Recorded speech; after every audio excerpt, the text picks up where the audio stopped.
Capítulo 26. La acumulación de capital dinero y su influencia sobre el tipo de interés.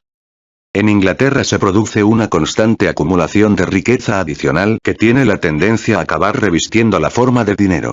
Y después del deseo de obtener dinero, el deseo más apremiante es el de desprenderse nuevamente de él mediante cualquier clase de inversión que produzca un interés o una ganancia, pues el dinero de por sí no produce nada. Por tanto, si a la par con esta constante afluencia de capital sobrante no se consigue una ampliación gradual y suficiente de su campo de empleo, nos veremos expuestos necesariamente a acumulaciones periódicas de dinero en busca de inversión, acumulaciones más o menos importantes según las circunstancias. Durante una larga serie de años, el gran medio de absorción de la riqueza sobrante, en Inglaterra, fue la deuda pública. Al alcanzar su nivel máximo en 1816, perdiendo con ello su eficacia absorbente, todos los años quedaba una suma de 27 millones por lo menos en busca de campo de inversión. Además, se producían diversas devoluciones de capital, en nuestro país por lo menos son absolutamente necesarias, empresas que necesiten un gran capital para desenvolverse, como derivativo para las acumulaciones periódicas de la riqueza sobrante de la sociedad que no encuentran salida en las ramas corrientes de inversión de Currency Theory Reviewed, Londres, 1845, p. 32, 33 y 34. Refiriéndose al año 1845, dice esta misma obra. Dentro de un período muy corto han vuelto a subir los precios desde el punto más bajo de la depresión, la deuda pública al 3%, se halla casi a la par, el oro atesorado en los sótanos del Banco de Inglaterra supera a todas las existencias de este metal acumuladas antes por él. Las acciones de todas clases se cotizan a precios casi inauditos y el tipo de interés ha bajado tanto, que es casi nominal, pruebas todas de que vuelve a existir en Inglaterra una fuerte acumulación de riqueza inactiva, de que se acerca un nuevo período de fiebre especulativa op. Cit. Página 36. Aunque las importaciones de oro no constituyen un indicio seguro de ganancia en el comercio exterior, una parte de estas importaciones representan prima facie, en ausencia de otra posible explicación, esa ganancia J. G. Hubbard, The Currency and the Country, Londres, 1845, p. 401-41. Supongamos que en un período de prosperidad en los negocios, de precios remuneradores y de circulación pletórica de dinero, se produzca una mala cosecha que dé ocasión a una exportación de 5 millones de oro y a la importación del mismo importe de trigo. La circulación no se trata, como enseguida veremos, de los medios de circulación, sino del capital dinero inactivo. F disminuirá en la misma cuantía.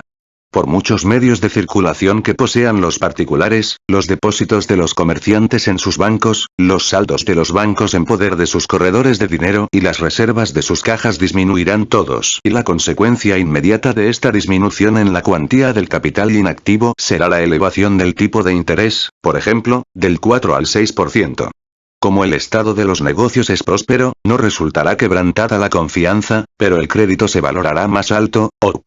Cit. p. 42.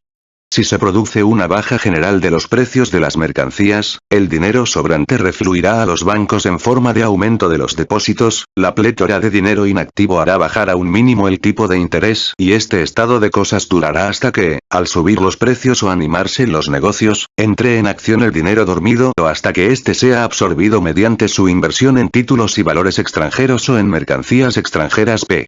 68. Los siguientes extractos están tomados también de la información parlamentaria sobre Comercial Distress, 1847-48. A consecuencia de la mala cosecha y del hambre de 1846-47 fue necesario importar una gran cantidad de productos alimenticios. De aquí un gran exceso de las importaciones sobre las exportaciones, de aquí un considerable reflujo de dinero en los bancos y un aumento de la afluencia a los corredores de descuento de gentes deseosas de descontar sus letras de cambio. Los corredores empezaron a fijarse en las letras con más atención. Las concesiones de crédito otorgadas hasta entonces se restringieron considerablemente y se produjeron quiebras entre las casas menos sólidas. Quienes vivían atenidos exclusivamente al crédito, se vinieron a tierra.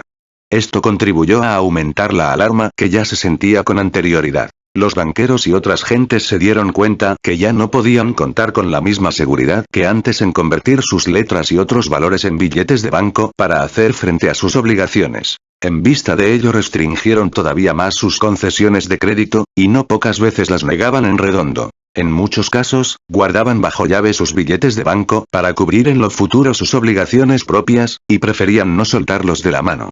La alarma y la confusión iban diariamente en aumento y la bancarrota general se iba aproximando aún sin necesidad de la carta de Lord John Russell pp. 50 y 51. La carta de Russell dejó en suspenso la ley bancaria. Aquel Charles Turner, a quien citábamos más arriba, declara: algunas casas disponían de grandes recursos, pero no líquidos. Todo su capital se hallaba inmovilizado en bienes raíces en la isla Mauricio o en fábricas de añil y de azúcar. Luego de contraer obligaciones por 500 o 600 mil libras esterlinas, no disponían de recursos líquidos para pagar las letras correspondientes, hasta que por último se puso de manifiesto que solo podían hacerlas efectivas por medio de su crédito, dentro de los límites a que éste alcanzase p. 57. S. Gurney, que también ha sido citado. Actualmente, 1848, impera una limitación de las operaciones y una gran plétora de dinero núm. 1763. No creo que fuese la escasez de capital lo que hizo subir tanto el tipo de interés. Fue el temor, de alarm, la dificultad de obtener billetes de banco p. 135. En 1847, Inglaterra pagó al extranjero, por lo menos, 9 millones de libras esterlinas en oro por los víveres importados. De ellos 71,2 millones del Banco de Inglaterra y 11,2 de otras fuentes, pp. 204-270.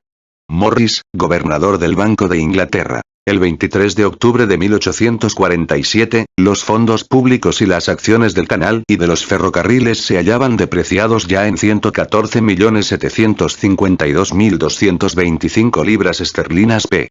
288. El mismo Morris, contestando a una pregunta de Lord G. Bentinck. ¿No sabe usted que todo el capital invertido en títulos y productos de todas clases se hallaba depreciado, del mismo modo que las materias primas, el algodón, la seda y la lana se enviaban al continente a precios tan irrisorios que al azúcar, el café y el té se les daba salida en subasta pública? Era inevitable que la nación realizase un sacrificio considerable para contrarrestar el reflujo del oro provocado por las enormes importaciones de productos alimenticios. ¿No cree usted que habría sido mejor desparramar los 8 millones de libras esterlinas atesoradas en las arcas del banco, en vez de intentar recobrar el oro a costa de tales sacrificios? No, no lo creo pp. 291s. Y ahora el comentario a este heroísmo. Disraeli examina al señor W. Cotton, director y antiguo gobernador del Banco de Inglaterra. ¿Qué dividendo se repartió a los accionistas del banco en 1844? Fue, para aquel año, el 7%. ¿Y el de 1847? El 9%. ¿Paga el banco el impuesto sobre las rentas de sus accionistas, en el año actual? Sí. ¿Lo hacía también en 1844? No. Eso quiere decir que esta ley bancaria, la de 1844, favorece mucho los intereses de los accionistas. Resulta, pues, que desde la implantación de la nueva ley los dividendos de los accionistas han aumentado del 7 al 9% y que, además, ahora el impuesto sobre las rentas es pagado por el mismo banco, mientras que antes lo pagaban los propios accionistas. ¿Es así? Absolutamente exacto nums. 4356, 4361. Acerca del atesoramiento en los bancos durante la crisis de 1847, dice Mr. Pease, un banquero provincial. 4605. En vista de que el banco se veía obligado a elevar cada vez más el tipo de interés, los temores se iban generalizando. Los bancos del país aumentaron la cuantía de dinero retenido en su poder y también la de los billetes de banco. Y muchos de nosotros, que ordinariamente no solíamos manejar más que 200 o 300 libras, en oro o en billetes, nos pusimos inmediatamente a acumular en nuestras cajas y en nuestros escritorios miles de libras, pues reinaba una gran incertidumbre con respecto a los descuentos de letras y a la posibilidad de hacerlas circular en el mercado. He aquí por qué se produjo un atesoramiento general. Un miembro de la comisión observa. 4691. Como consecuencia de esto, cualquiera que fuese la causa durante los últimos 12 años, el resultado fue, desde luego, más favorable al judío y al comerciante en dinero que a la clase productiva en general. Cómo explotan los comerciantes en dinero las épocas de crisis nos lo dice el propio Tooke. La industria metalúrgica de Warwickshire y Staffordshire hubo de rechazar en 1847 muchísimos encargos de mercancías, porque el tipo de interés que los fabricantes tenían que pagar por el descuento de sus letras habría devorado sus ganancias y aún más. Número 5451. Tomemos ahora otra información parlamentaria citada ya anteriormente. En Report of Select Committee on Bank Acts, Communicated from the Commons to the Lords, 1857, citado en lo sucesivo como Bank Committee, 1857. En ella figura el siguiente testimonio del señor Norman, director del Banco de Inglaterra y una de las lumbreras entre los sostenedores del Currency Principle. 3635. Decía usted que, en su opinión, el tipo de interés no depende de la masa de los billetes de banco, no de la oferta y demanda de capital. ¿Quiere usted indicarnos qué entiende usted por capital, aparte de los billetes de banco y el dinero metálico?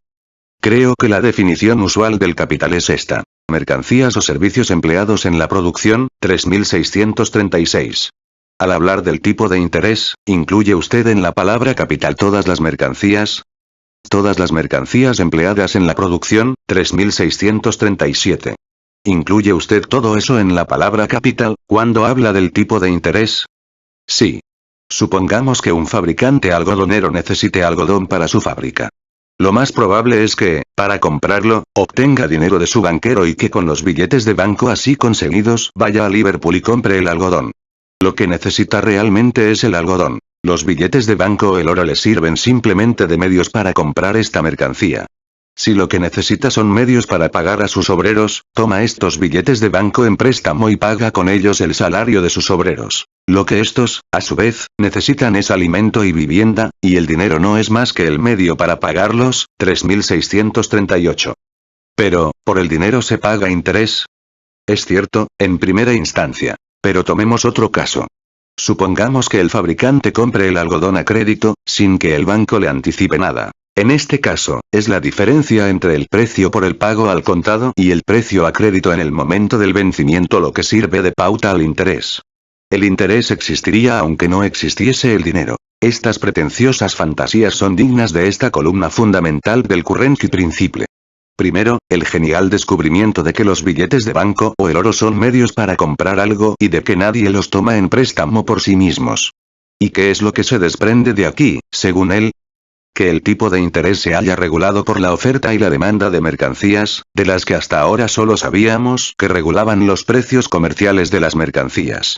Pero los precios comerciales de las mercancías pueden permanecer invariables y existir, sin embargo, tipos muy distintos de interés. Pero sigamos viendo la astucia de este hombre. A la exacta observación. Pero por el dinero se paga interés, que lleva implícita, naturalmente, la pregunta. ¿Qué tiene que ver con estas mercancías el interés que percibe el banquero, el cual no comercia en mercancías, ni mucho menos? ¿Y no obtienen dinero al mismo tipo de interés los fabricantes que invierten este dinero en mercados completamente distintos, en los que por tanto rige una proporción totalmente distinta entre la oferta y la demanda de las mercancías empleadas en la producción? A esta pregunta contesta este ampuloso genio observando que si el fabricante compra algodón a crédito, es la diferencia entre el precio por el pago al contado y el precio a crédito en el momento del vencimiento lo que sirve de pauta al interés. Al revés, precisamente. La cuota de interés vigente, cuya regulación pretende explicar el genio de Norman, es lo que sirve de pauta a la diferencia entre el precio del pago al contado y el precio a crédito hasta el momento del vencimiento. Primeramente, el algodón ha de venderse por su precio al contado, el cual se determina por el precio del mercado, regulado a su vez por el estado de la oferta y la demanda. Supongamos que el precio sea igual 1000 libras esterlinas. Con esto queda realizada la operación entre el fabricante y el corredor de algodón, en lo que se refiere a la compra y a la venta. Viene luego una segunda operación, en la que intervienen el prestamista y el prestatario. El valor de 1000 libras esterlinas se le anticipa al fabricante en algodón, para que lo reembolse en dinero supongamos, en término de 3 meses. Los intereses correspondientes a las 1000 libras esterlinas durante los 3 meses, determinados por la cuota comercial del interés, constituyen en este caso el recargo sobre el precio que habría de abonarse en caso de pago al contado. El precio del algodón se determina por la oferta y la demanda. Pero el precio del anticipo del valor del algodón, de las 1000 libras esterlinas adelantadas por 3 meses, se determina por el tipo de interés. Y esto, el que el mismo algodón se convierta así en capital dinero, prueba al señor Norman que el interés existiría aunque no existiese el dinero. Si no existiese el dinero, no existiría, desde luego, una cuota general de interés. Tenemos, en primer lugar, la vulgar idea del capital como el conjunto de mercancías empleadas en la producción. Siempre y cuando que estas mercancías figuren como capital, su valor como capital, a diferencia de su valor como mercancías, se expresa en la ganancia obtenida por su empleo productivo o mercantil. Y aunque la cuota de ganancia tenga siempre algo que ver, indudablemente, con el precio comercial de las mercancías compradas y con su oferta y demanda, depende además de otras circunstancias completamente distintas. Y no cabe la menor duda de que la cuota de interés en general tiene como límite la cuota de ganancia. El señor Norman trata de decirnos precisamente cómo se determina este límite. Se determina, según él, por la oferta y la demanda de capital dinero a diferencia de las otras formas del capital. Ahora bien, podríamos seguir preguntando, ¿cómo se determinan la oferta y la demanda de capital dinero? No cabe duda de que existe una relación tácita entre la oferta de capital mercancías y la oferta de capital dinero, ni tampoco de que la demanda de capital dinero por parte de los capitalistas industriales obedece a los factores de la producción real.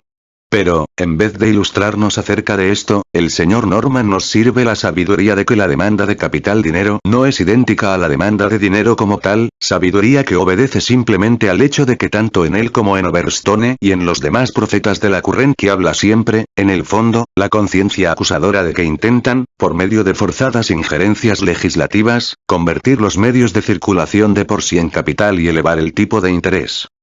Pasemos ahora a Lord Overstone, alias Samuel Jones Lloyd, y veamos cómo tiene que explicar por qué percibe el 10% por su dinero por la escasez de capital en el país. 3653. Las fluctuaciones que se observan en la cuota de interés responden a una de dos causas. O a un cambio de valor del capital. ¡Magnífico! El valor del capital, en términos generales, es precisamente la cuota de interés. Lo que equivale, por tanto, a decir, que los cambios en cuanto a la cuota de interés obedecen aquí a los cambios en cuanto a la cuota de interés.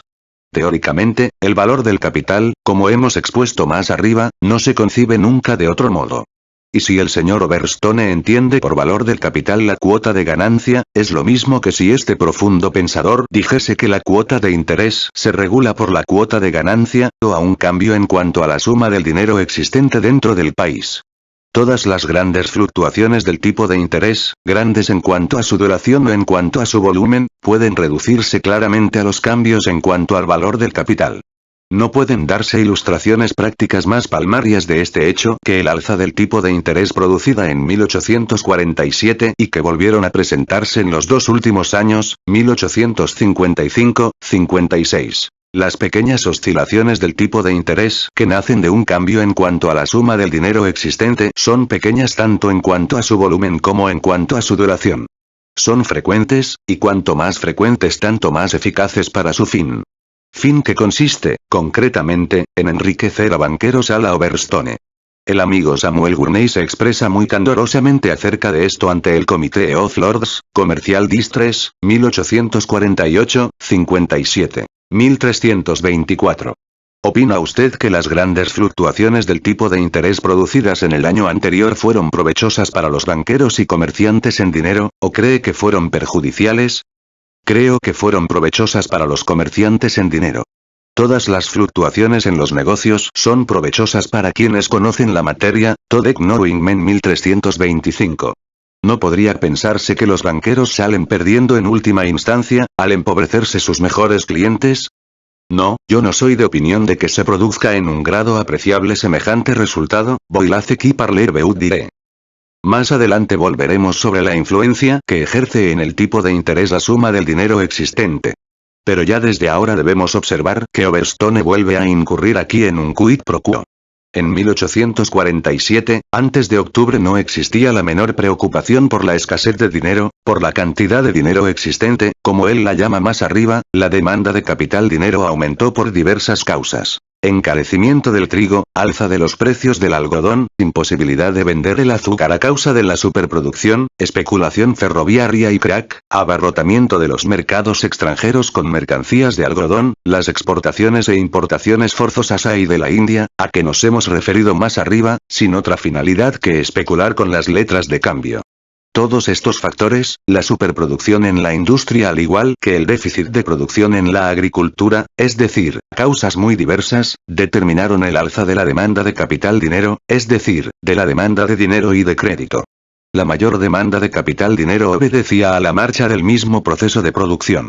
Pero cualquiera que fuese la causa, era la demanda de capital dinero la que hacía subir el tipo de interés, el valor del capital dinero. Si Overstone quiere decir que el valor del capital dinero subió porque subió, esto no es más que una tautología. Pero si por valor del capital entiende aquí el alza de la cuota de ganancia como causa del alza del tipo de interés, enseguida veremos que la afirmación es falsa. La demanda de capital dinero, y por tanto el valor del capital, pueden aumentar aunque baje la ganancia. Tan pronto como baja la oferta relativa de capital dinero, sube su valor. Lo que Overstone pretende demostrar es que la crisis de 1847 y la elevada cuota de interés que lleva aparejada no tenía nada que ver con la cantidad de dinero existente, es decir, con las normas de la ley bancaria de 1844, inspirada por él. A pesar de que, en realidad sí tuvieron que ver con ellas, en cuanto el temor a que se agotasen las reservas bancarias, obra de Overstone, vino a añadir un pánico de dinero a la crisis de 1847-48. Pero no es aquí, el punto litigioso. Existía una penuria de capital dinero, debido al excesivo volumen de las operaciones, comparado con los medios existentes y que estalló al verse interrumpido el proceso de reproducción como consecuencia de una cosecha frustrada, del exceso de inversiones en ferrocarriles, de la superproducción de géneros de algodón principalmente, de los negocios especulativos con la India y China, de la especulación, del exceso de importación de azúcar, etc. Lo que a las gentes que habían comprado trigo cuando costaba a 120 chelines el cuartel les faltaba, al descender su precio a 60 chelines, eran precisamente los 60 chelines que habían pagado antes de más y el crédito correspondiente para obtener dinero sobre el trigo. No era, ni mucho menos, la escasez de billetes de banco lo que les impedía convertir su trigo en dinero al antiguo precio de 120 chelines. Y otro tanto les ocurría a quienes habían importado azúcar en exceso, cuando esta mercancía se hizo casi invendible. Y lo mismo a los señores que inmovilizaron su capital circulante, floating capital, en ferrocarriles, confiándose al crédito para reponerlo en sus legítimos negocios. Todo esto se expresa, para Overstone, en una conciencia moral del valor más alto de su dinero a moral sense of the enhanced value of his money. Pero a este valor más alto del capital dinero correspondía directamente, por otra parte, la del valor dinero del capital real, capital mercancías y capital productivo. El valor del capital bajo una forma aumentaba porque disminuía el valor del capital bajo otra forma. Pero Overstone intenta identificar estos dos valores de distintas clases de capital en el valor único del capital en general, y lo intenta además contraponiendo a las dos la escasez de medios de circulación, de dinero existente. Pero la misma cuantía de capital dinero puede prestarse con masas muy distintas de medios de circulación. Tomemos su ejemplo de 1847. El tipo oficial del interés bancario era, en enero, el 3,5%. En febrero, el 4,5%. En marzo, casi constantemente el 4%. En abril, pánico, del 4 al 7,5%. En mayo, el 5,5%. En todo el mes de junio, el 5%, en julio, el 5%. En agosto, el 5,5%. En septiembre, el 5%, con pequeñas oscilaciones hasta el 5,25%, el 5,2% y el 6%. En octubre, el 5 y el 5,5% y el 7%, en noviembre, del 7 al 10%. En diciembre, del 7 al 5%. En este caso subió el interés porque bajaron las ganancias y descendieron enormemente los valores dinero de las mercancías. Cuando, por tanto, Overstone dice que en 1847 subió el tipo de interés porque subió el valor del capital, solo puede entender por valor del capital, aquí, el valor del capital dinero. Y el valor del capital dinero es precisamente el tipo de interés, y no puede ser otra cosa. Pero más tarde asoma la cola del zorro y el valor del capital se identifica con la cuota de ganancia. Por lo que se refiere al alto tipo de interés abonado en 1856, Overstone no sabía en realidad que esto era, en parte, un síntoma de que habían tomado la delantera esa clase de caballeros del crédito que no sacan el interés de la ganancia, sino del capital ajeno. Él mismo afirmaba, solamente un par de meses antes de la crisis, que el estado de los negocios era absolutamente próspero. Oigamos lo que sigue diciendo el mismo Overstone. 3722. La idea de que las ganancias de los negocios sufren quebranto por el alto tipo de interés es completamente errónea. En primer lugar, el alza del tipo de interés rara vez es de larga duración. En segundo lugar, cuando dura mucho y es importante, representa realmente un alza del valor del capital. ¿Y por qué sube el valor del capital? Porque ha subido la cuota de ganancia por fin. Averiguamos cuál es el sentido de las palabras valor del capital. Por lo demás, puede ocurrir que la cuota de ganancia permanezca alta durante largo tiempo y que la ganancia del empresario baje y el tipo de interés suba, por donde el interés absorberá la mayor parte de la ganancia. 3724.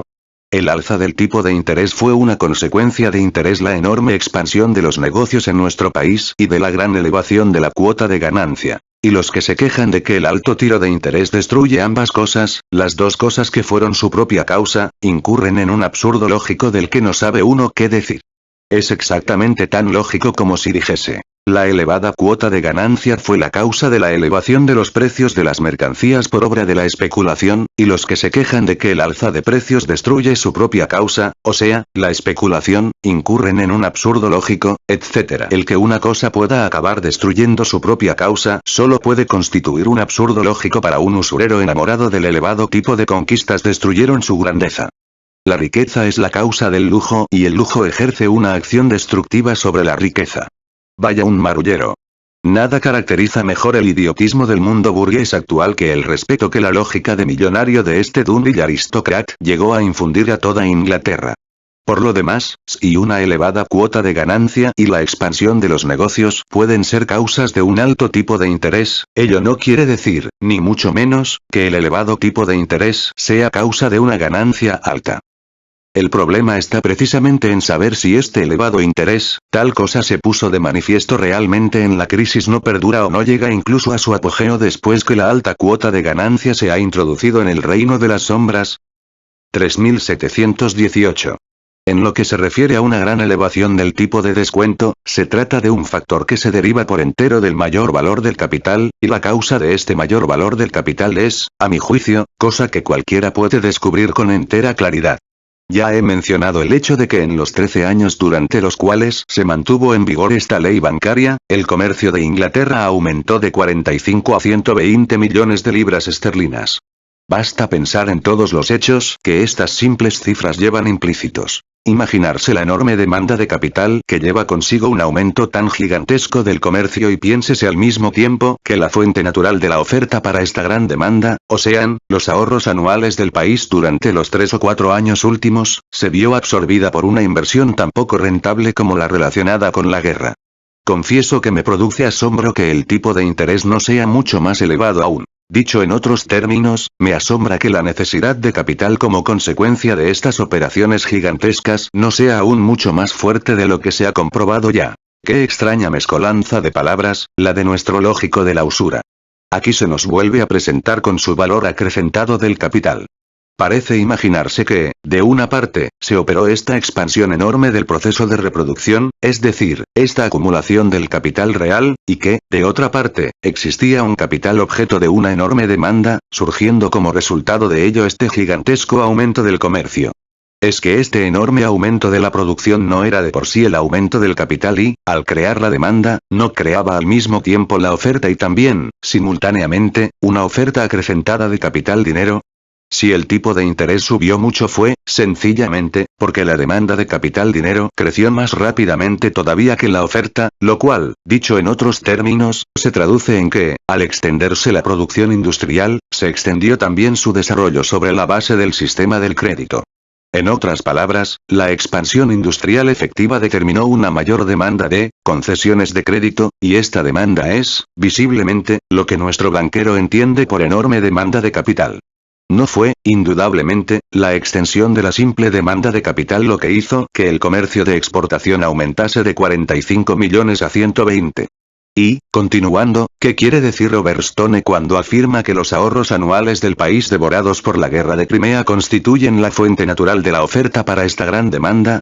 En primer lugar, ¿de qué modo acumuló Inglaterra desde 1792 hasta 1815, en una guerra muy distinta, ciertamente, a la de Crimea? En segundo lugar, si la fuente natural se agotó, ¿de qué fuente emanó, pues el capital? Es sabido que Inglaterra no recibió dinero de naciones extranjeras.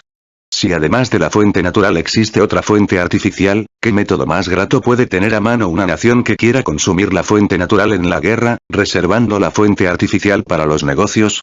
Pero, si solamente existía el antiguo capital dinero, ¿cómo podía duplicar su acción por medio de un elevado tipo de interés?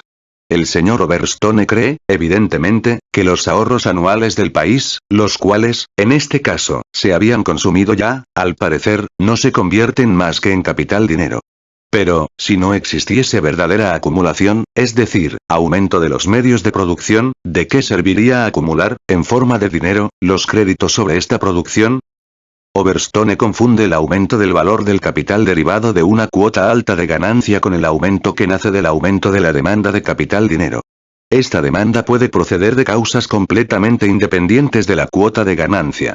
Él mismo pone como ejemplo que en 1847 subió a consecuencia de la depreciación del capital real y efectivo. Según las necesidades de su causa, unas veces se refiere al valor del capital, al capital real o al capital dinero. La mala fe de nuestro lord bancario, a la par que su estrecho punto de vista de banquero, que él lleva didácticamente a sus últimas consecuencias, se ponen de relieve también en lo que sigue. 3728. Pregunta. Decía usted que, a su juicio, el tipo de descuento no tiene para el comerciante una importancia esencial. ¿Quiere usted tener la bondad de decirme que considera usted corno la cuota usual de ganancia? El señor Overstone reputa imposible contestar a esta pregunta. 3729. Suponiendo que la cuota de ganancia media sea del 7 al 10%, un cambio operado en el tipo de descuento del 2 al 7 o al 8%, tiene por fuerza que afectar esencialmente a la cuota de ganancia, ¿no es cierto? La pregunta confunde la cuota del beneficio de empresario con la cuota de ganancia y pierde de vista que la cuota de ganancia es la fuente común del interés, y del beneficio de empresario. El tipo de interés puede no afectar en lo más mínimo a la cuota de ganancia, pero no así al beneficio de empresario. Respuesta de Overstone. En primer lugar, los hombres de negocios no pagarán un tipo de descuento que merme esencialmente su ganancia. Antes de eso, preferirán renunciar a su negocio. Eso será si pueden hacerlo sin arruinarse. Mientras sus ganancias son altas pagan el descuento, porque quieren. Cuando son bajas, porque no tienen otro remedio. ¿Qué significa el descuento? ¿Por qué descuenta alguien una letra? Porque desea obtener un capital mayor. Alto ahí. Porque desea anticipar el reflujo en dinero de su capital inmovilizado y evitar la paralización de su negocio. Porque se ve obligado a hacer frente a un pago ya vencido. Un capital acrecentado solo lo reclama cuando los negocios marchan bien o cuando, aunque vayan mal, especula con capital ajeno. El descuento no es, en modo alguno, un simple medio de extender los negocios. ¿Y por qué desea poder disponer de un capital mayor? Porque quiere invertirlo. ¿Y por qué quiere invertirlo?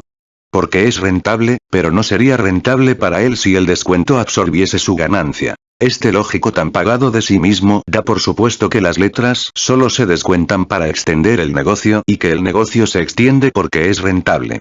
El primer supuesto es falso.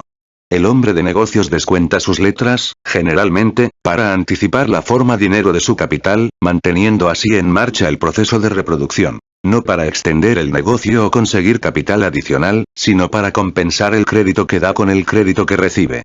Y si pretende ampliar su negocio mediante el crédito, no le aprovechará gran cosa el descuento de letras, el cual no es otra cosa que un simple cambio de forma de un capital dinero que tiene ya en sus manos. En este caso, lo que hará será contraer un préstamo fijo a largo plazo.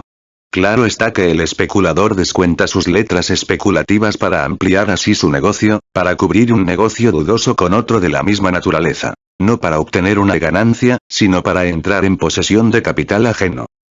Después de identificar así el descuento con el préstamo de capital adicional, en vez de identificarlo con la conversión de las letras de cambio, que representa capital, en dinero contante, el señor Overstone se repliega inmediatamente en cuanto empiezan a apretarle las clavijas. 3730. Pregunta. Una vez que se han metido en el negocio, ¿no se ven obligados los comerciantes a proseguir sus operaciones durante algún tiempo, aunque se produzca un alza pasajera del tipo de interés? Overstone. No cabe duda de que en cualquier transacción concreta, si alguien puede llegar a disponer de capital a un tipo bajo de interés en vez de a un tipo alto, enfocando el problema desde este punto de vista limitado, la cosa será agradable para él. En cambio, es un punto de vista muy abierto, al parecer, aquel en que se coloca Overstone cuando de pronto solo entiende por capital su capital de banquero y considera, por tanto, como un hombre carente de capital al que descuenta las letras en su banco, simplemente porque su capital existe en forma de mercancías, o porque la forma dinero de su capital es una letra de cambio que el señor Overstone traduce en otra forma, dinero. 3732. ¿Puede usted indicar, con referencia a la ley bancaria de 1844, cuál es la relación aproximada entre el tipo de interés y la reserva oro del banco?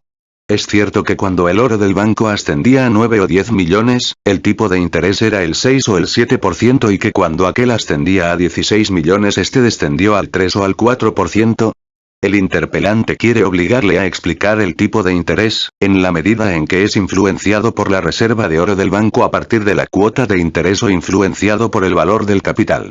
Yo no digo que ese sea el caso, pero si así fuese tendríamos, a mi juicio, que adoptar medidas aún más severas que las de 1844, pues si fuese cierto que a mayor reserva oro menor tipo de interés, tendríamos que poner manos a la obra desde este punto de vista, y al elevar en proporciones ilimitadas las reservas oro, haríamos bajar los intereses a cero. Cayley, el interpelante, sin inmutarse ante este mal chiste, sigue preguntando. 3733.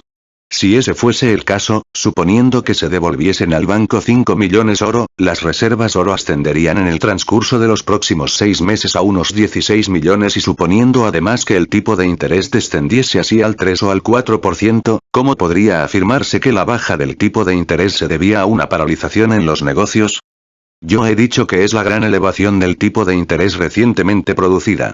Y no la baja del tipo de interés, la que se halla íntimamente relacionada con la gran extensión de los negocios, pero lo que Cayley dice es esto. Si el alza del tipo de interés, unida a la contracción de las reservas oro, es un signo de expansión de los negocios, habrá que llegar necesariamente a la conclusión de que la baja del tipo de interés, unida a la ampliación de las reservas oro, es indicio del descenso de los negocios. A lo cual Overstone no sabe qué contestar. 3736. Pregunta. Observo que decía usted el texto dice siempre Your Lordship que el dinero es el instrumento para obtener capital. En esto consiste precisamente el error, en concebirlo como un instrumento, cuando el dinero es siempre la forma del capital. Al disminuir las reservas oro del Banco de Inglaterra, no consiste la gran dificultad, por el contrario, en que los capitalistas no pueden obtener dinero alguno. Overstone. No, no son los capitalistas, sino los no capitalistas, los que procuran obtener dinero. ¿Y por qué procuran obtener dinero? Porque por medio del dinero pueden disponer del capital de los capitalistas para regentar los negocios de gentes que no lo son aquí. Overstone declara redondamente que los industriales y comerciantes no son capitalistas y que el capital del capitalista es exclusivamente capital dinero. 3737. Entonces, ¿las gentes que libran letras no son capitalistas? Las gentes que libran letras pueden ser capitalistas y pueden no serlo. Aquí está atrapado en corto. Le preguntan luego si las letras de los comerciantes no representan las mercancías vendidas o embarcadas por ellos. Y el interpelado niega que estas letras representen el valor de las mercancías exactamente lo mismo que los billetes de banco representan el oro. 3740 y 3741. Esto es ya algo verdaderamente desvergonzado. 3742. ¿No es la finalidad del comerciante el obtener dinero? No, el obtener dinero no es la finalidad que se persigue cuando se libra una letra. Es cuando se descuenta la letra cuando se persigue esa finalidad. Cuando se libra una letra de cambio se convierte una mercancía en una forma de dinero crédito, del mismo modo que al descontarla se convierte este dinero crédito en otra forma de dinero, o sea, en billetes de banco. De todos modos, el señor Overstone reconoce aquí que la finalidad perseguida al descontar una letra es obtener dinero. Antes sostenía que el descuento consistía, no en convertir el capital de una forma en otra, sino en obtener capital adicional. 3743. ¿Cuál es el gran deseo del mundo comercial bajo la presión de un pánico como el que, según su declaración, se produjo en 1825, en 1837 y en 1839? ¿Aspira a entrar en posesión de capital o de dinero legal de pago?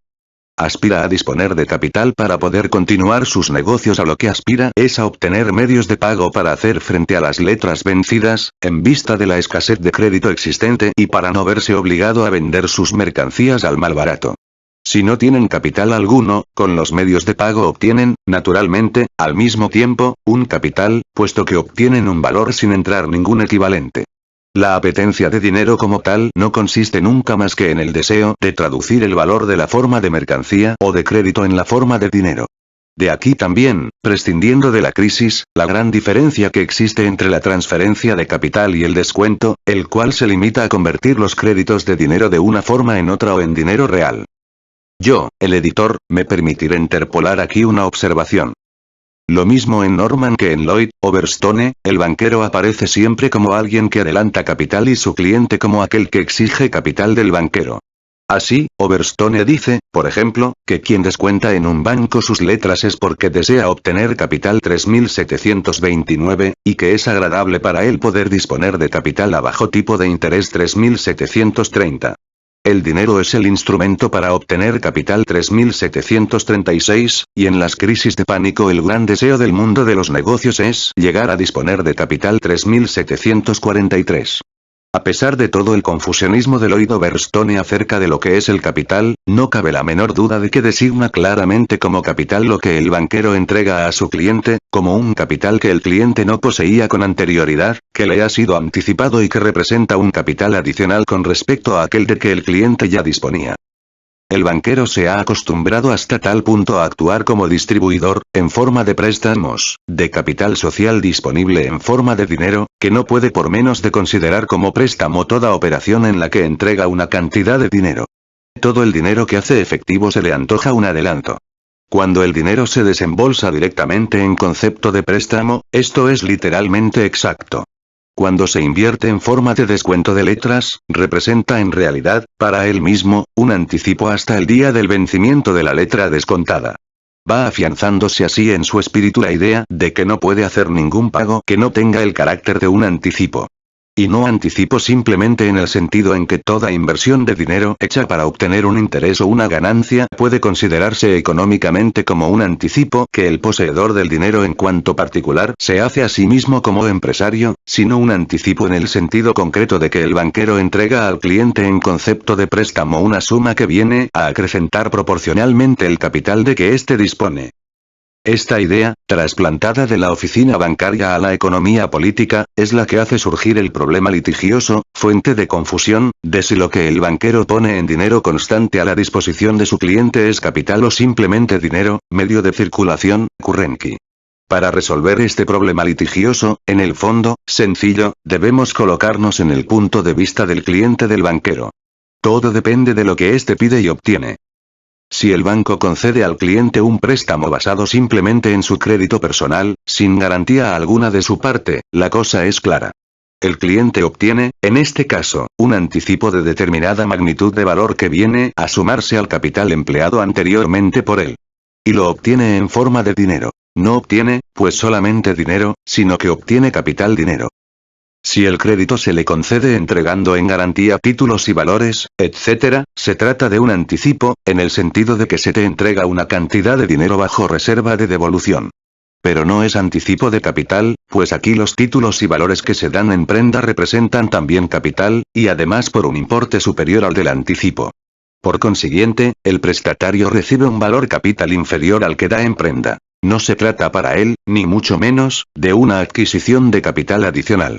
No realiza esta operación porque necesite capital, puesto que lo tiene ya con sus títulos y valores, sino porque necesita dinero.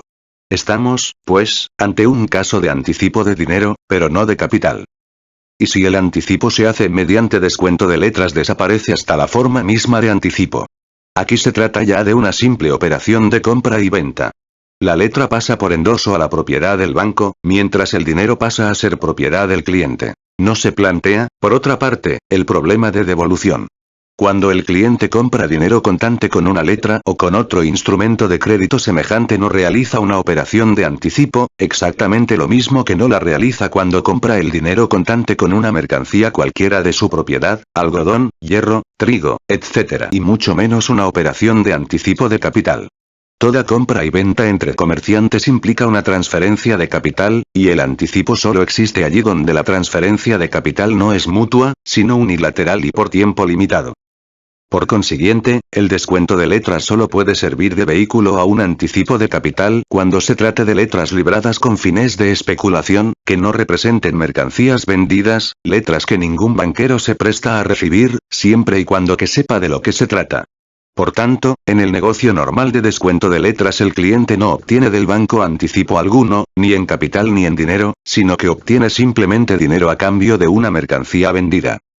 Los casos en que el cliente solicita y obtiene capital del banco se distinguen, por tanto, muy claramente de aquellos en que el banco le limita a anticiparle o venderle dinero.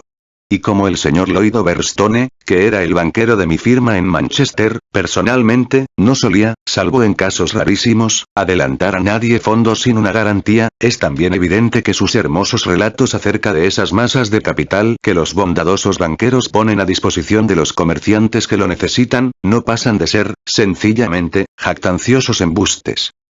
Por lo demás, ya Marx dice lo mismo en el Capitán 32. La demanda de medios de pago es simple demanda de convertibilidad en dinero, allí donde los comerciantes y productores pueden ofrecer buenas garantías, y es demanda de capital dinero si no pueden darlas. Por tanto, un anticipo de medios de pago no les da solamente la forma dinero, sino el equivalente que les falta para pagar, en la forma que sea y en el Capitán 33. Al desarrollarse el sistema de crédito y concentrarse el dinero en manos de los bancos, son estos, nominalmente al menos, quienes lo adelantan.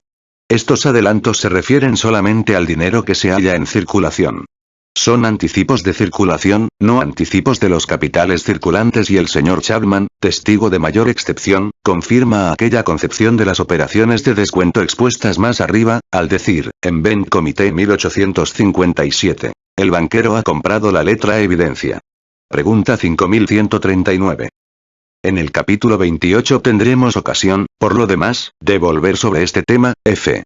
E. 3744. ¿Tendría usted la bondad de decirnos qué entiende realmente por capital? Respuesta de Overstone. El capital se halla formado por diversas mercancías por medio de las cuales se mantiene en marcha el negocio. Capital consists of various commodities, by the means of which trade is carried on. Hay capital fijo y capital circulante. Los barcos, los docks, los astilleros, son capital fijo. Los víveres, los vestidos, etc., capital circulante. 3745. ¿Tiene el reflujo M oro en el extranjero consecuencias perjudiciales para Inglaterra? No, siempre y cuando que se atribuya a esta palabra un sentido racional. Y ahora sale la vieja teoría ricardiana del dinero. En el estado natural de las cosas, el dinero del mundo se distribuye en diversas proporciones entre los distintos países. Estas proporciones son tales que en esta distribución del dinero el comercio entre un país cualquiera y todos los demás países del mundo representa un simple comercio de trueque. Pero hay influencias perturbadoras que afectan de vez en cuando a esta distribución, y cuando surgen estas influencias una parte del dinero refluye de un determinado país a los demás. 3746. Emplea usted ahora la palabra dinero. Si no le he entendido mal, antes llamaba usted a esto pérdida de capital. ¿A qué llamaba yo pérdida de capital? 3747. Al reflujo, del oro. No, yo no he dicho eso. Si considera usted el oro como capital, se trata, indudablemente, de una pérdida de capital. Se renuncia a una determinada proporción de este metal precioso, de que está formado el dinero mundial. 3748. ¿No decía usted antes que un cambio en cuanto al tipo de descuento no era sino un indicio de que cambiaba el valor del capital? Sí. 3749. ¿Y que el tipo de descuento en general cambiaba al cambiar las reservas oro del Banco de Inglaterra? Sí. Pero ya he dicho que las fluctuaciones del tipo de interés que nacen de un cambio de la cantidad de dinero en la cual incluye, por tanto, la cantidad de oro real en un determinado país son insignificantes. 3750.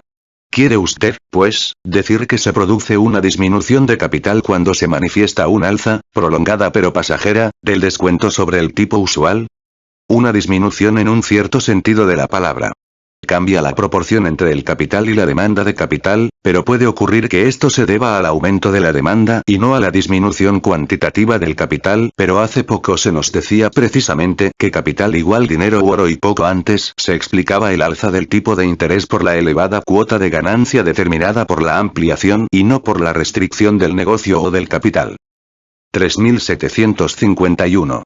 ¿A qué capital se refiere usted especialmente, aquí?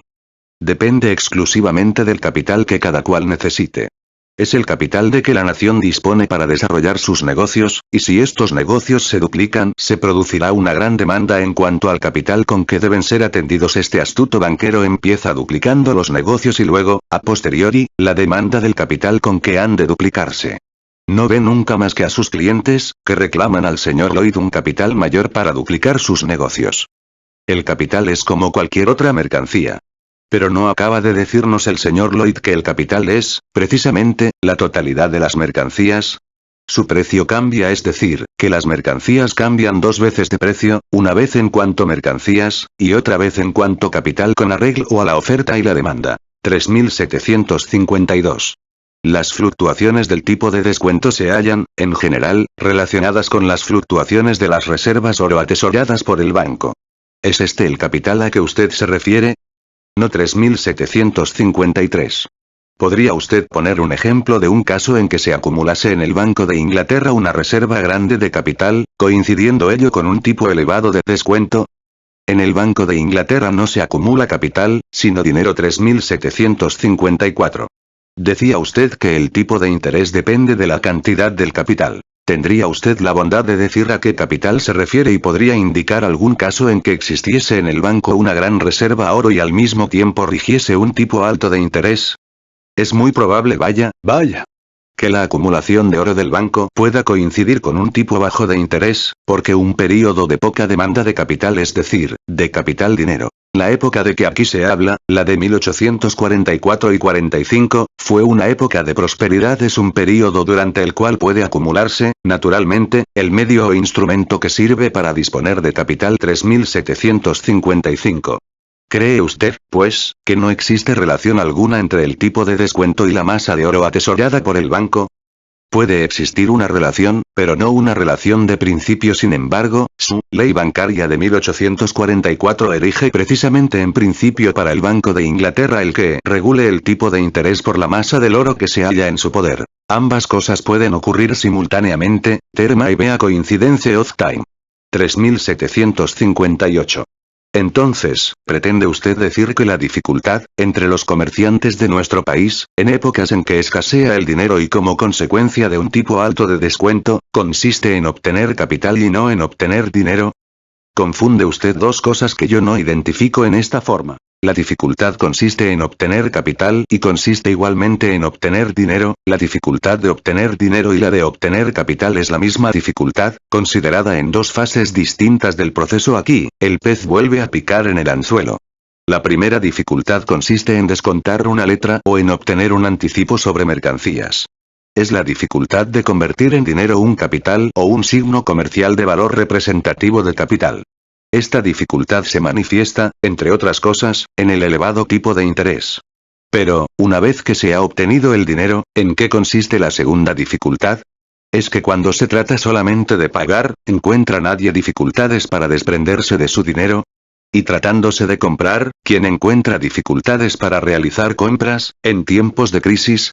Aun suponiendo que esto se refiriese al caso concreto de un encarecimiento del trigo, el algodón, etc., esta dificultad se manifestaría, no en el valor del capital dinero, es decir, en el tipo de interés, sino solamente en el precio de la mercancía. Pero esta dificultad ha quedado superada desde el momento en que nuestro hombre tiene en su poder el dinero necesario para comprar. 3760. Pero un tipo más elevado de descuento, ¿no constituye una dificultad mayor para obtener dinero? Constituye una dificultad mayor para obtener dinero, pero no es la posesión del dinero lo que interesa. Esto es simplemente la forma que permite al banquero embolsarse una ganancia en que se presenta dentro de las complicadas relaciones de un país civilizado, la mayor dificultad de obtener capital. 3763. Respuesta de Overstone. El banquero es el intermediario, que por una parte recibe depósitos y, por otra parte, invierte estos depósitos, confiándolos en forma de capital a personas que, etc. Hemos averiguado, por fin, lo que nuestro banquero entiende por capital. Convierte el dinero en capital al confiarlo a otros o, dicho con menos eufemismo, al prestarlo a interés. Después de habernos asegurado que los cambios operados en el tipo de descuento no guardan ninguna relación esencial con los cambios en cuanto a la cuantía de las reservas oro del banco o de la cantidad de dinero existente. Aunque puedan coincidir. A lo sumo, en el tiempo, ahora el señor Overstone repite. 3805. Cuando el dinero disminuye dentro del país por su reflujo, aumenta su valor y el Banco de Inglaterra tiene que adaptarse a este cambio producido en el valor del dinero, es decir, en el valor del dinero como capital o, dicho en otros términos, en el tipo de interés, pues el valor del dinero, como dinero, comparado con las mercancías, sigue siendo el mismo. Lo cual se expresa técnicamente diciendo que eleva el tipo de interés. 3819. Yo no confundo jamás ambas cosas, es decir, el dinero y el capital, por la sencilla razón de que jamás las distingue. 3834. La enorme suma que fue necesario pagar para el sustento necesario del país para comprar trigo, en 1847 y que era, en realidad, capital. 3841. Las fluctuaciones del tipo de descuento guardan, indudablemente, una relación muy íntima con el estado de las reservas oro, del Banco de Inglaterra, pues el estado de las reservas es el exponente del aumento o la disminución de la cantidad de dinero existente dentro del país, disminuye o aumenta el valor del dinero, aumento o disminución a que se adaptará el tipo bancario de descuento. Aquí reconoce, pues, lo que negaba de una vez por todas en el N 3755 p. 451. 3842. Media entre ambas una íntima relación, es decir, entre la cantidad de oro existente en el Issue Department, departamento de emisión de billetes del Banco de Inglaterra, y la reserva de billetes existente en el Banking Department, departamento bancario. Aquí, explica los cambios operados en el tipo de interés por los cambios que afectan a la cantidad de dinero. Y lo que dice, es falso. Las reservas pueden disminuir porque aumente el dinero circulante dentro del país. Es lo que ocurre cuando el público toma más billetes sin que disminuyan las reservas metálicas. Pero entonces aumenta el tipo de interés. Porque el capital bancario del Banco de Inglaterra se haya limitado con arreglo a la ley de 1844. Pero de esto no puede él decir palabra, puesto que según esta ley no existe relación alguna entre los dos departamentos del banco. 3859. Una cuota elevada de ganancia producirá siempre una gran demanda de capital, una gran demanda de capital aumentará su valor. He aquí, por fin, la relación existente entre una cuota alta de ganancia y la demanda de capital, tal como Overstone se la representa. Sin embargo, en 1844-45, por ejemplo, existía en la industria algodonera una elevada cuota de ganancia porque, a pesar de la fuerte demanda de géneros de algodón, el algodón en bruto se cotizaba y siguió cotizándose barato. El valor del capital, y ya veíamos cómo, en un pasaje anterior, Overstone llama capital a lo que cada cual emplea en su negocio, es decir, aquí, el valor del algodón en bruto, no fue elevado para el fabricante. Puede que la elevada cuota de ganancia obligase a algunos fabricantes algodoneros a tomar dinero en préstamo para ampliar su industria. Esto haría que aumentase su demanda de capital dinero, pero solamente de esto. 3889. El oro puede ser dinero o no serlo, exactamente lo mismo que el papel puede ser un billete de banco o no serlo. 3896. Estoy en lo cierto al creer que abandona usted la tesis que sostenía en 1840 en el sentido de que las fluctuaciones en cuanto a los billetes circulantes del Banco de Inglaterra debían regirse por las fluctuaciones relativas a la cuantía de las reservas oro. La he abandonado en el sentido de que, según el estado actual de nuestros conocimientos, debemos sumar a los billetes circulantes los atesorados en las reservas bancarias del Banco de Inglaterra. Esto es superlativo. La norma arbitraria según la cual el banco puede emitir tantos billetes como oro atesore y 14 millones más determina, naturalmente, el que su emisión de billetes fluctúe con las fluctuaciones de las reservas oro. Pero como el estado actual de nuestros conocimientos ha revelado claramente que la masa de billetes que el banco puede fabricar según esto, y que el Issue Department transfiere al Banking Department, que esta circulación entre los dos departamentos del Banco de Inglaterra, que fluctúa con las fluctuaciones de las reservas oro, no determina las fluctuaciones de la circulación de billetes de banco fuera de los muros del Banco de Inglaterra, resultará que la segunda, o sea, la verdadera circulación, es indiferente ahora para la administración del banco y que la única decisiva es la circulación entre los dos departamentos del banco, cuya diferencia con respecto a la verdadera circulación se manifiesta en las reservas. Esta circulación solo tiene importancia para el mundo exterior porque las reservas indican hasta qué punto el banco se acerca al máximo legal de su emisión de billetes y qué cantidad pueden obtener todavía los clientes del banco del Banking Department. He aquí un ejemplo que revela brillantemente la mala fides de Overstone. 4243. Oscila, a su juicio, la cantidad de capital de un mes a otro hasta tal punto que su valor cambia al modo como hemos visto en los últimos años por las fluctuaciones del tipo de descuento. La proporción entre la oferta y la demanda de capital puede oscilar, indudablemente.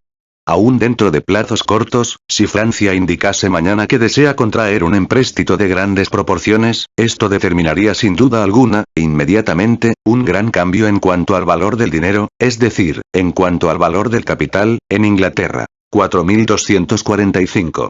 Si Francia indicase que necesitaba repentinamente 30 millones de mercancías para un fin cualquiera, esto provocaría una gran demanda de capital, para emplear la expresión más científica y más simple. 4246. El capital que Francia desease comprar con su empréstito es una cosa y el dinero con que lo comprase otra cosa distinta. ¿Es el dinero lo que cambia de valor, o no? Volvamos al viejo problema, que yo considero más propio del cuarto de estudio de un sabio que de la sala de reuniones de este comité, y dicho esto, nuestro banquero se retira, pero no precisamente al cuarto de estudio del sabio.